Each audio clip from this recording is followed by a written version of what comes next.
દરેક વિદ્યાર્થી મિત્રોનું યુનિક એકેડમીમાં હાર્દિક સ્વાગત છે. ફરી આપણે એકવાર ક્વોન્ટિટી એપ્ટિટ્યૂડના સાદું વ્યાજ આપણો સિલેબસના એકોર્ડિંગ ટોપિક. હવે આપણે સાદું વ્યાજના કેવા ટાઈપના ક્વેશ્ચનો લાસ્ટ યરના કે કોમ્પિટિટિવ એક્ઝામમાં પૂછાયા છે અને કેવી રીતે પૂછાઈ શકે છે, શોર્ટ મેથડમાં આપણે કેવી રીતે ગણી શકીએ છીએ અને માર્ક્સ સ્કીપ કર્યા વગર મેરિટમાં આવી શકીએ છીએ. બરાબર. અને મારા જે રીતે હું તમને અગેન રિપીટ કરું છું કે મારા વિડીયો એવા જ હશે જે સિલેબસના એકોર્ડિંગ હશે અને દરેક કોમ્પિટિટિવ એક્ઝામ માટે ઇમ્પોર્ટન્ટ હશે. મેં એવા જ વિડીયો બનાવીશ કે જે દરેક કોમ્પિટિટિવ એક્ઝામના સિલેબસમાં છે અને દરેક સ્ટુડન્ટને હેલ્પફુલ છે, જે પછી ગવર્મેન્ટની હોય કે 6 to 12ના સ્ટુડન્ટ્સની હોય કે પછી જેટલી પણ ગવર્મેન્ટની કોમ્પિટિટિવ એક્ઝામો નીકળે છે એમના સિલેબસમાં હશે આ ટોપિક. બરાબર. તો હવે આપણે સ્ટાર્ટ કરીએ. સાદું વ્યાજના કેવા ટાઈપના ક્વેશ્ચનો પૂછાયા છે લાસ્ટ યરમાં. કોઈ એક રકમ સાદા વ્યાજે 3 વર્ષમાં 650 થાય છે. હવે કોઈ એક રકમ આપણને ખબર નથી કેટલા 3 વર્ષમાં 650 થાય છે અને 5 વર્ષમાં 750 થાય છે, તો મુદ્દલ અને વ્યાજનો દર શોધો. બરાબર. હવે અહીં શું કીધું છે આપણને કે 3 વર્ષમાં 650 થાય છે અને 5 વર્ષમાં 750 થાય છે. આપણને શું કીધું? મુદ્દલ બેડ શોધવાનું છે અને વ્યાજનો દર પણ શોધવાનો છે. ચલો આપણે સ્ટાર્ટ કરીએ. સૌથી પહેલાં 3 વર્ષમાં કેટલા થયા છે? 650 અને 5 વર્ષમાં 750. તો આપણે પહેલાં માઇનસ કરશું. 5માંથી 3 જાય તો 2 વર્ષ રહ્યા. 750 થાય 650 માઇનસ કરશું તો 100 રહેવાના છે. બરાબર. તો આપણને 2 વર્ષનું મળ્યું. હવે આપણે 1 વર્ષનું શોધશું. તો 1 વર્ષનું 100 છેદમાં 2 કરશું તો 1 વર્ષનું 50 મળી ગયું આપણને. બરાબર. આ 50 શું છે? આપણો ઇન્ટરેસ્ટ છે. બરાબર. હવે આપણને તો 3 વર્ષનું કીધું છે. જો અહીં 3 વર્ષમાં 650 થયા છે તો આપણે શું કરશું? 3 વર્ષનું કરવાનું. આ તો 1 વર્ષનું મળ્યું આપણને 50. આપણે તો 3 વર્ષનું પહેલાં શોધશું. તો 3 વર્ષનું કેટલું? 50 ગુણ્યા 3 કરો, 150 આવી ગયું આપણું. આપણે 3 વર્ષનું કેટલું મળ્યું હતું? 650 હતું ને. અને એમાં 3 વર્ષનું વ્યાજ કેટલું? 150 ઇન્વોલ્વ હતું આ 650માં. એમાં વ્યાજ આપણું ઉમેરી રહ્યું છે ને બાદ કરવામાં આવે છે, માઇનસ કરવામાં આવશે. તો 3 વર્ષની રકમ 650 માઇનસ વ્યાજ બાદ કરશો તો મુદ્દલ મળી ગયું આપણને. ફરી એકવાર 3 વર્ષનું 650 થાય છે. તો ચલો 3 વર્ષનું 650 થયું અહીં. હવે 5 વર્ષમાં 750. તો 5 વર્ષ માઇનસ 750 તો કેટલા વર્ષનું આપણને મળ્યું ગયું? 2 વર્ષનું 100 મળી ગયું. માઇનસ કરવાનું છે. આપણે તો 1 વર્ષનું પહેલાં શોધશું. તો 1 વર્ષનું એટલે કેટલું? 100ના છેદમાં 2 વર્ષને ભાગાકાર કરો તો 50 1 વર્ષનું મળી ગયું આપણને. આપણને સૌથી પહેલાં 3 વર્ષના 650 જે સેમ સમાયેલા છે એને શોધવાનું છે. તો 3 વર્ષનું કેટલું? 1 વર્ષનું 50 તો 3 કરશું. 50 ગુણ્યા 3 કરો તો 3 વર્ષનું આપણને મળી ગયું. હવે 3 વર્ષની જે રકમ આપી છે ને એમાં શું સમાયેલું છે? વ્યાજ સમાયેલું છે. આપણને વ્યાજ મળી ગયું 150. તો માઇનસ કરો તો મુદ્દલ મળી જશે આપણને 500. હવે શું કરશું? I બરાબર PRN છેદમાં 100નું મુદ્દલ પણ મળી ગયું. હવે વ્યાજનો દર શોધશું. ચલો I બરાબર PRN છેદમાં 100. I આપણને કેટલું મળ્યું? અહીં 50 મળી ગયું. P કેટલું મળી ગયું? 500 મુદ્દલ મળી ગયું. R આપણને શોધવાનું છે. N આપણને 1 વર્ષનું શોધવાનું છે. બરાબર. કોઈ એક રકમ સાદા વ્યાજે કીધું તો વ્યાજનો દર શોધવાનો છે. ચલો કિંમત મૂકીશ. I નું 50, P એટલે મુદ્દલ 500 છે, R એટલે ટકા શોધવાના છે અને N આપણે 1 વર્ષ છેદમાં 100. હવે અંશનું છેદ અને છેદનું સાઈડ ચેન્જ કરીએ. બરાબરના ચિહ્ન પછી તો ફેરવાઈ જાય. આ છેદમાં છે તો અંશમાં જતું રહેશે અને આ અંશમાં છે તો છેદમાં આવી જશે. બરાબર. ગુણ્યા R ટકા. 0 0 ઉડી ગયા. 5 દાન 50 થાય તો R એટલે ટકા. 10 જવાબ આવી ગયો આપણો. બરાબર. આવી રીતે ક્વેશ્ચન સોલ્વ થાય છે આપણું, જેમાં મુદ્દલ પણ શોધવાનું હતું અને વ્યાજનો દર પણ શોધવાનો હતો. બરાબર. સૌથી પહેલાં આપણે શું કર્યું? આજે 3 વર્ષ ને 650ની રકમમાંથી 5 વર્ષ ને 750ને માઇનસ કર્યા તો આપણને 2 વર્ષનું મળ્યું. હવે આ 2 વર્ષનું છે. આપણે તો 1 વર્ષનું શોધવાનું. તો 1 વર્ષ માટે શું? છેદમાં 2 કર્યું તો 1 વર્ષનું મળી ગયું. હવે 1 વર્ષ આપણે તો 3 વર્ષમાં 650 થાય છે તો 3 વર્ષ 1 વર્ષ 3 વર્ષનું ગણવા માટે 3 વડે ગુણાકાર કરવું પડશે. પરંતુ આમાં વ્યાજ સમાયેલું હતું એટલા માટે મેં વ્યાજને બાદબાકી કરી. બરાબર. તો મુદ્દલ મળી ગયું આપણને 500. હવે I બરાબર PRN છેદમાં 100. I પણ મળી ગયું આપણને અહીં 50 ઇન્ટરેસ્ટ. પછી શું મળ્યું આપણને? મુદ્દલ પણ મળી ગયું 500. R આપણે શોધવાનું છે અને N આપણને 1 વર્ષનું શોધવાનું છે. સૂત્રમાં કિંમત મૂકો, સાઈડ ચેન્જ કરી આપણે કટ કર્યા, આપણને ટકા મળી ગયો દશાંશ. બરાબર. હવે આ લાસ્ટ યરમાં આવા ટાઈપના ક્વેશ્ચનો પૂછાયા છે. આવી ટ્રીક છે તમારે ગણવા માટે. પ્રેક્ટિસ કરો. પ્રેક્ટિસ બહુ ઇમ્પોર્ટન્ટ છે. બહુ હાર્ડ નથી આ બધી વસ્તુઓ. બરાબર. ચલો બીજો ક્વેશ્ચન જોઈએ.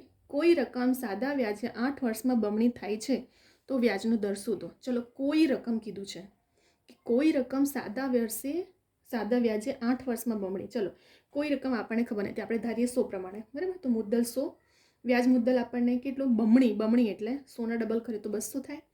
તો 200માંથી 100 મુદ્દલ, વ્યાજ મુદ્દલમાંથી મુદ્દલ બાદ કરશો તો વ્યાજ મળી ગયું આપણને 100. હવે 8 વર્ષમાં કીધું છે તો 100 ભાગ્યા 8 કરો તો આપણને ટકા મળી જશે 12.5%. આન્સર આવી ગયો આપણો વ્યાજનો દર. ઇઝી છે ક્વેશ્ચન, બહુ ટફ નથી. ખાલી આપણી પ્રેક્ટિસ હશે અને જો તમે પ્રેક્ટિસ કરી હશે ઘરે તો એક્ઝામના ટાઈમે તમને બહુ ટાઈમ પણ ના લાગશે. એકદમ ઇઝી વેમાં આવી રીતે શોધવામાં આવે છે. અને આ ક્વેશ્ચન તો ઘડે પૂછાયા છે. કોઈ રકમ સાદા વ્યાજે 8 વર્ષમાં બમણી. તો સૌથી પહેલાં તો શું કરવાનું, આપણે ધારવાનું. મુદ્દલ આપણને ખબર નથી તો આપણે મુદ્દલને 100 ધાર્યું, વ્યાજ મુદ્દલને બમણી કીધું છે તો 200 થઈ ગયું. હવે આ બે રકમનો ડિફરન્સ કરો, 100 વ્યાજ મળી ગયું આપણને. હવે મેં શું કર્યું, આ જે 100 મળ્યું આપણને વ્યાજ એના ભાગ્યા 8 કરો તો ટકા મળી ગયા 12.5 આપણને. બરાબર. આપણો બીજો બે ક્વેશ્ચન અહીં સોલ્વ થઈ ગયો. હવે ત્રીજો પણ જોઈએ આપણે. અહીં આપણને 8% શોધવાનું કીધું હતું. અહીં આપણને જો હવે ત્રીજા ક્વેશ્ચનમાં શું થાય છે, કોઈ રકમ સાદા વ્યાજે 35% લેખે કેટલા વર્ષમાં આડગણી થાય.